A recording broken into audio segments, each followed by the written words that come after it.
नमस्कार, news blast देख रहे हैं आप और आपके साथ हूं मैं जयती मिश्रा। शुरुआत करेंगे न्यूज ब्लास्ट में खबरों की। छत्तीसगढ़ के रायपुर में कांग्रेस का 85वां राष्ट्रीय अधिवेशन और आज अधिवेशन के आखिरी दिन राहुल गांधी का संबोधन बेहद खास रहा। सुर्खियां भी बना। उन्होंने कहा कि 4 महीने कन्याकुमारी से श्रीनगर तक भारत जोड़ो यात्रा हमने की। वीडियो में आपने मेरा चेहरा देखा, लेकिन हमारे साथ लाखों लोग चले। बारिश, गर्मी और बर्फ में भी एक साथ हम चले। बहुत कुछ सीखने को मिला। आपने देखा होगा कि पंजाब से एक मैकेनिक आकर मुझे मिला। मैंने उसके हाथ पकड़े और सालों की उसकी तपस्या, उसका दर्द और उसके दुख को पहचान लिया।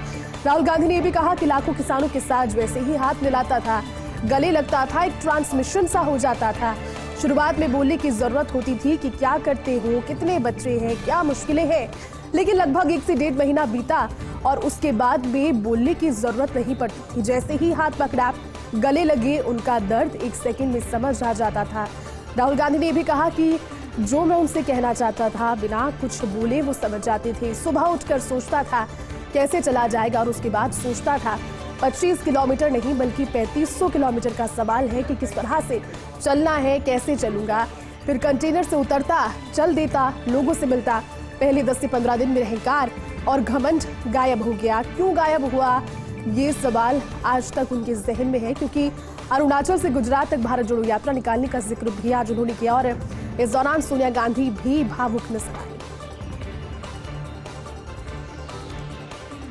छत्तीसगढ़ के रायपुर में कांग्रेस का 85वां राष्ट्रीय अधिवेशन। मुख्यमंत्री अशोक गहलोत ने कांग्रेस अधिवेशन को आज भी संबोधित किया। सीएम गहलोत ने छत्तीसगढ़ सीएम भूपेश बघेल को धन्यवाद दिया। कांग्रेस अधिवेशन की अच्छी तैयारियों को लेकर धन्यवाद उन्होंने दिया। उन्होंने कहा कि राहुल गांधी के नेतृत्व में कांग्रेस निरंतर आगे बढ़ रही है। बीजेपी हॉर्स ट्रेडिंग से चुनी हुई सरकारें गिरा रही है। आज देश में लोकतंत्र खतरे में है। कांग्रेस ने हमेशा लोकतंत्र को बचाने का काम किया। आज संवैधानिक संस्थाओं का दुरुपयोग किया जा रहा है। विपक्षी नेताओं पर ईडी, सीबीआई के छापे मारे जा रहे हैं। जनता अब इन लोगों की हकीकत को समझने लगी है। तमाम सारी चीजें आज मुख्यमंत्री अशोक गहलोत ने इस अधिवेशन के दौरान अपने संबोधन में की।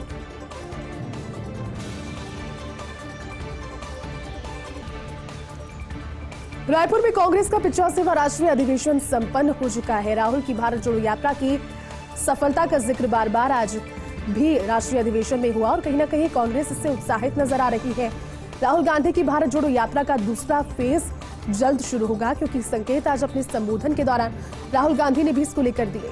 अब अरुणाचल प्रदेश से गुजरात तक यात्रा कांग्रेस निकालने वाली है। भारत जोड़ो यात्रा फेज 2 हो जाएगा और अरुणाचल के पासीघाट से गुजरात के पोरबंदर तक ये यात्रा होगी। पहले फेज में कन्याकुमारी से कश्मीर तक भारत जोड़ो यात्रा निकाली गई। वरिष्ठ कांग्रेस नेता जयराम रमेश ने इस यात्रा को लेकर जिक्र किया। उन्होंने कहा कि पूर्वोत्तर से पश्चिम की ये यात्रा दक्षिण से उत्तर की यात्रा से अलग हो, और इसीलिए क्योंकि देखिए पहले भारत जोड़ो यात्रा का जब एक तरीके से शुरुआत हुई थी, जब आगाज हुआ था, तो राहुल गांधी लगातार भारत जोड़ो यात्रा में चलते रहे। कन्याकुमारी से कश्मीर पहुंचकर उन्होंने यात्रा समाप्त की और उसके बाद में लोगों का जो रिस्पॉन्स नजर आ रहा है पार्टी को, वो भी पॉजिटिव कहीं ना कहीं है। और इसी बूते अब कांग्रेस पार्टी भारत जोड़ो यात्रा का दूसरा चरण शुरू करने की तैयारी में जुटने वाली है। रायपुर में कांग्रेस का 85वां राष्ट्रीय अधिवेशन संपन्न हो गया है और आज अधिवेशन के आखिरी दिन राहुल गांधी ने इसे संबोधित किया। राहुल गांधी ने अपने भाषण में 1977 का एक किस्सा सुनाया। कहा कि मैं छोटा था, 1977 की बात है, चुनाव आया, मुझे उसके बारे में कुछ खास मालूम नहीं था, लेकिन घर पर अजीब सा माहौल था। मैंने माँ से पूछा, मम्मी क्या हुआ? माँ कहती है कि हम घर छोड़ रहे हैं। तब तक मैं सोचता था कि वो घर हमारा है। मैंने माँ से पूछा कि हम घर क्यों छोड़ रहे हैं, तो पहली बार माँ ने मुझे बताया कि हमारा घर नहीं है, ये सरकारी घर है, अब हमें यहाँ से जाना है। मैंने पूछा कहाँ जाना है, तो कहती है कि मालूम नहीं कहाँ पर जाना है। मैं हैरान था। मैंने सोचा कि हमारा घर वो है, लेकिन 52 साल बीत जाने के बाद मेरे पास आज भी खुद का घर नहीं है। और इस दौरान राहुल गांधी की बातें सुनकर सोनिया गांधी भी भावुक नजर आए।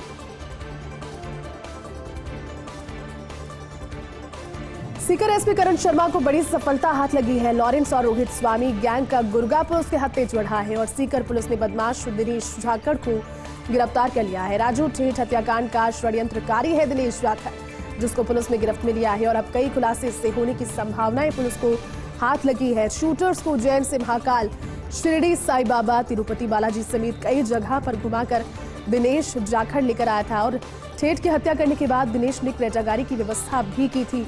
अब सीकर पुलिस दिनेश जाखड़ से पूछताछ में जुटी है, क्योंकि कई ऐसे गैंगस्टर्स से इसके संबंध होने के जो इनपुट है वो पुलिस के पास में है, जिससे पूछताछ के जरिए पुलिस के पास में कड़ी से कड़ी जुटती जाएगी और जो गैंगस्टर के खिलाफ प्रदेश में इस वक्त कार्रवाई नजर आ रही है वो भी यहां पर आगे अमल आएगी।